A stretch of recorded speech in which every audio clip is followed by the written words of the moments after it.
Dudes and dudettes, how are you guys? This is Chazzy and welcome back to the Mixer, and today's video is going to be something that's probably going to be a little bit of work to bring to you guys. You know, it's going to be a lot to talk about, a lot of information to unwrap, but it is another sports video, and I'm going to be talking about one of the greatest basketball players of all time, but not exactly him per se, but specifically something that he actually did, throughout his career, Now, in case you guys missed it, the very last video that I uploaded was playing NBA 2K21 with Wilt Chamberlain, back in the day in the 70s, and I literally just uploaded some a little bit earlier, and I'm not going to tell you guys what happened. I'm not going to spoil it. I'm not going to say if I won or if I lost or what happened, but let's just say it was a pretty crazy game. In my opinion, it was pretty damn crazy. And now, after whether or not you guys saw that video or not, this one is going to be really cool for you. You can go watch that later, before or after this one. But I did make a mention in that video that Wilt Chamberlain is the only player in NBA history to have scored 100 to have scored 100 points in a single basketball game in his career, which happened back in 1962 when he was playing for the Philadelphia Warriors, and they won against the New York Knicks 169 to 147. And it was a really crazy game for a number of reasons. And in that game, Wilt actually broke a number of sports records individually, and as a player. So it was actually a very crazy game for a lot of different reasons. And to this day, no other player has surpassed his 100 points. The closest that we ever got was Kobe Bryant back in 2006 when he scored 81 in the same game, and he was at his peak, man. And that was the closest anyone has ever gotten since Wilt, So, now I'm going to be giving you guys a few statistics about that game and explaining more or less how it works, and I unfortunately cannot give you any footage from the game because it doesn't exist. It's not that I can't find it on YouTube, it literally doesn't exist. The game was not televised, so there is literally no footage at all on the planet about in this game, just the radio broadcasts. But anyway, so here's the thing. Now the thing is that he actually made quite a few records. He set 5 other league records in that game, which included most free throws made, and even though he was a poor free throw shooter in his own right. And then that same season, Wilt actually averaged the record 50.4 points per game.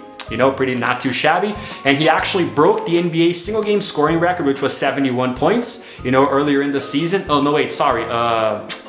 He had broken the NBA single scoring record, which previously was 71, and his record was 78 points, so there we go.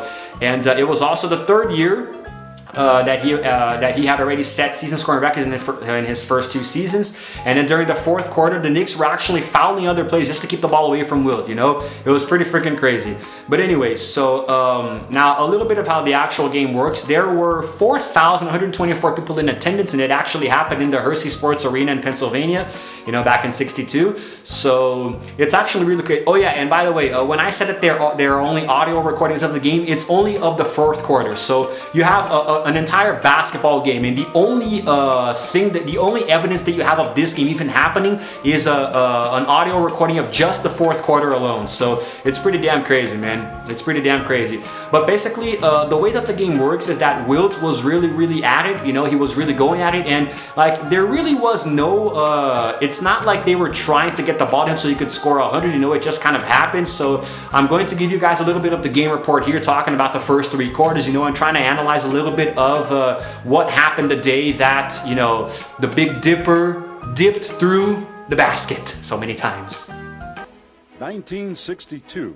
Wilt Chamberlain of the Philadelphia Warriors had a season for the ages, the most dominant year by a player in the NBA, if not any sport. Chamberlain averaged over 50 points and 25 rebounds per game. His most incredible performance came on the night of March 2nd, as the Warriors met the New York Knicks in Hershey, Pennsylvania. So anyway, the game did not originally start with the intent to get the ball to Wilt so he could score 100 points. Nobody could have predicted he would have scored 100 points, especially so perfectly. But anyway, so at the end of the... Here we go. Oh, so yeah, Wilt, the Warriors, and their star. So they were leading 19-3, and then Wilt had already scored 13 points and made his first 5 shots.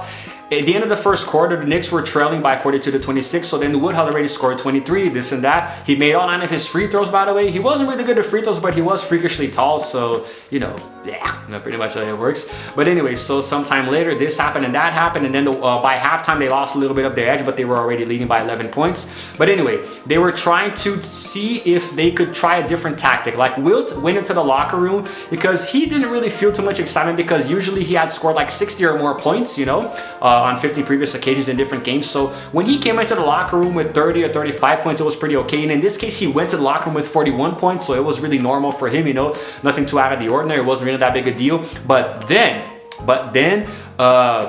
during halftime, that's when things changed. You know, he had 41 points, and then everyone said, look, let's just get the ball to Wilt and see what he can do. Let's just go, let him go crazy and see how many points he can score. And the rest is history, because they actually did. They tried to feed the ball to him more and more freaking times, and then he was just on fire. Pretty soon he had surpassed 50 points already, you know, still in the second quarter, you know, and then he scored another 28 points later. Then they were leading by 125 to 106 by the third quarter, by the end of the third quarter, okay? So then at the time of the third quarter was finishing, Wilt by himself had scored 69 points. I don't score that much in NBA 2K, dude. Playing NBA 2K21 on the lowest difficulty, which is rookie, and playing with like 12-minute halves, I mean, I can't score that many points with one player, you know, and it's a video game. So he scored 69, okay? And then a little bit, just 9 shy of his previous scoring record, you know, but then later on it kept happening. The guy was this and that, Okay, so then now he actually realized that he could break his own 73-point record, you know, for a regulation 48-minute game. So it was set up in triple overtime. And then later on, here we go. So then there were a few records that he broke along the way, like I said before. So then 10 minutes to play, this and that. Where are the records? Okay, so here we go. Wilt, he needed 28 points with 8 minutes remaining to reach 100. So it was a rate equivalent to 150 points in a full game, right? And he scored his 79th points with 7 minutes and 51 seconds left, which actually broke his own previous record before that, you know? And then the spectators were like, give it to Wilt, give it to Wilt, you know, give it to it. They're all screaming for him to get to 100 points, you know? They were yelling for 100 at this point. So then he already had 80. At that point, nobody had scored 80, but the crowd was still very unsatisfied. They wanted more. They wanted more, so he gave him more, okay? So they wanted him to get the record. So then he passed it up, you know, and then he gave up an easy layup so he could score up points 88 and 89, you know, and then 5 minutes right before the end. 6 minutes remaining, you know, they were keeping the ball out of his hands, this and that, blah, blah, blah. I'm trying to skip around a little bit here to make it go a little faster. Okay, and jump shot, this and that, here we go. And let's see here, a few other records as well. Okay, so here we go. And with 2 minutes and 12 seconds left, Wilt had already 94 points, and he scored on a fadeaway for his 96th, you know. Then his next basket came with 1 minute and 19 seconds left, you know, with a lob pass. You know, he actually did a really strong dunk, which apparently was really rare for him, his playing style. You know, then he set up the post, this and that. Rebounds here and there, who missed again, blah, blah, blah. Okay, and then here we go. So eyewitness accounts say that with 46 seconds left, Wilt actually got free from the 5 Knicks that were marking him. There were 5 players marking him. He actually got free from them, you know. And then try to imagine this happening as I'm saying. It's like I'm narrating the game in real time, right? And then he jumped really high and put the ball into the basket, you know, to hit the century mark. So then that's when he actually got his 100th, from what it seems here, you know. And then now apparently eyewitness accounts of the basket, they don't really remember how he actually put it in, like if he just laid the ball in or actually like stuffed it through the hoop, you know, for like an alley-oop slam dunk kind of thing. Nobody really remembers. But in any event, the arena exploded in a frenzy, you know, everybody was going crazy, like there were like 200 spectators that actually stormed the floor at that point, you know. They wanted to just touch him, you know. That didn't sound very right. But anyway, now let's get into the actual finale, huh?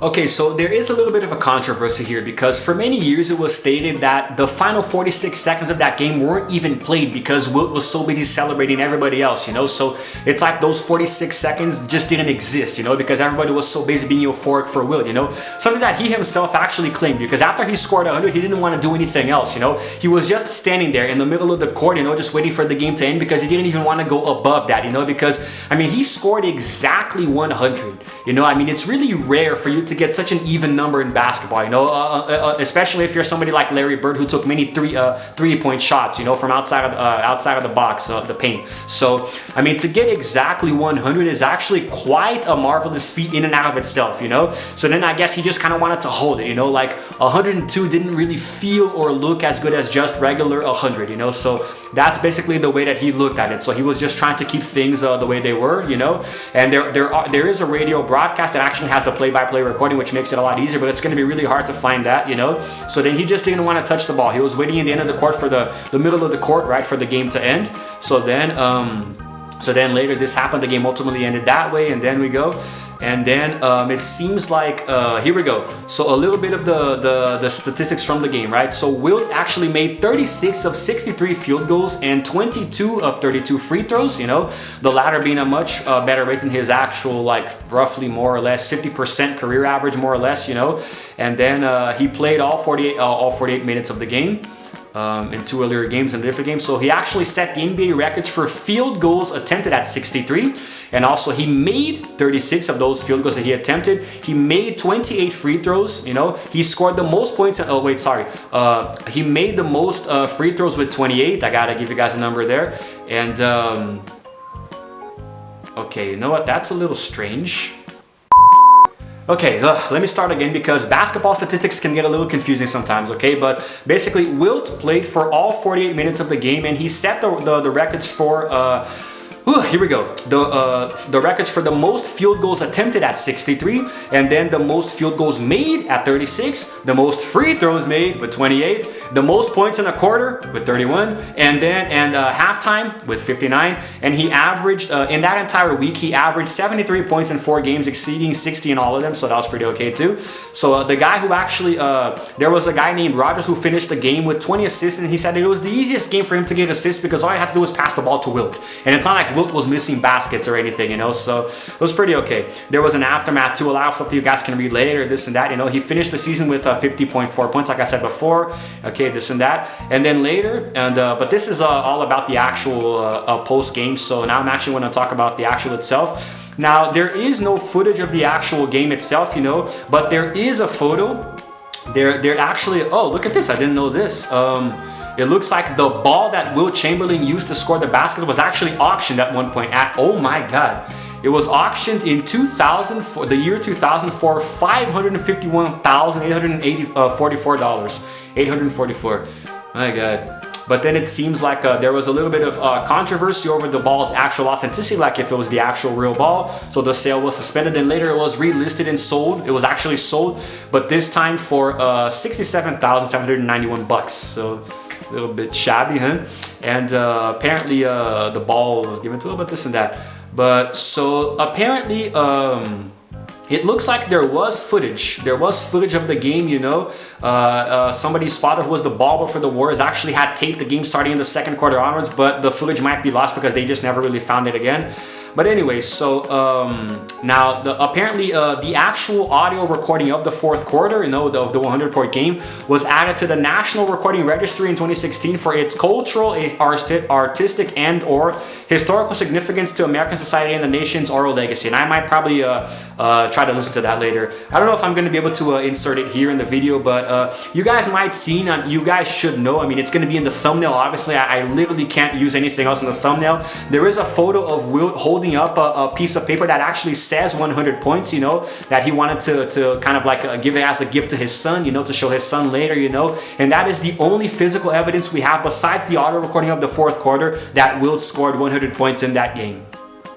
Wilt Chamberlain passed away in 1999. His feat was one of Herculean proportions. And as time has passed, it has taken on mythical qualities. 100 points by one man.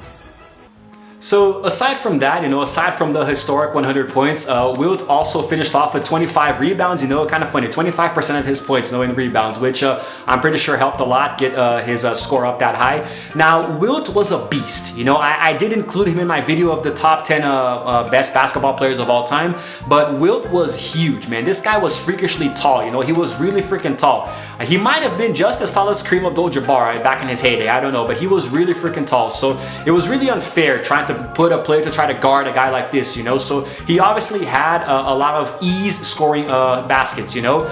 But why it took so long and why it happened in just one game, 100 points, I don't know. I will never know. Nobody ever will. But it is still a very impressive feat, you know. And the game itself, I keep imagining, like imagine actually being there and actually witnessing this, you know.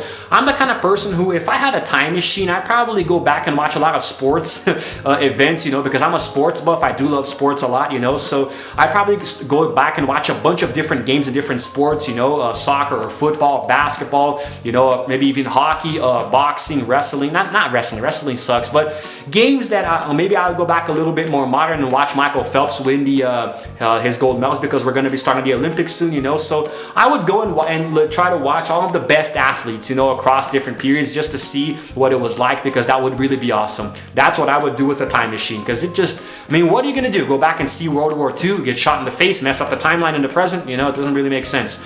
But this game was crazy. This game was crazy, you know, way back in '62, and basketball was a much different game. So it was easier, but at the same time harder for you to score points, you know. Back then, it was really common to see games with a lot of scoring, you know. But today, it's also, depending on the two teams who are playing and the players themselves, it's pretty common too. But basketball was a much different game, you know. It was less dynamic and much more grounded, you know. It was really tough to score baskets depending on how you played. But players like Wilt really made it look easy, you know. It was less of a tactical game back then. It was pretty much just like, you know, give an assist and hope that he scores, you know. So yeah, I talked a lot about that in my top 10s. But anyway, I think I've rambled on long enough. I just wanted to get this video about Wilt and tell you a little bit about this game in case you guys didn't know. He is the only player to this day to have scored 100, and I don't think anybody else ever will. And not even Michael Jordan came close, you know. The closest was Kobe, who is now resting in peace, you know. Stay tuned, because there's going to be a video about him down the road. But anyway, that's it, guys. I hope you enjoyed this video. I hope you're a basketball fan and you can actually get a little bit out of this. And if you liked it, then please give it an actual like and subscribe to my channel, because I release videos literally every single day. And also hit the notification button to know exactly what time of the day I'm going to be uploading. I do a bunch of different stuff, not just sports, but because I've been playing NBA 2K21, there are a lot of sports vlogs coming along the way, okay? So I'll see you guys in the next one. This is Chazzy signing out for now, and as always, I will see you guys in the next video. Roll the outro screen.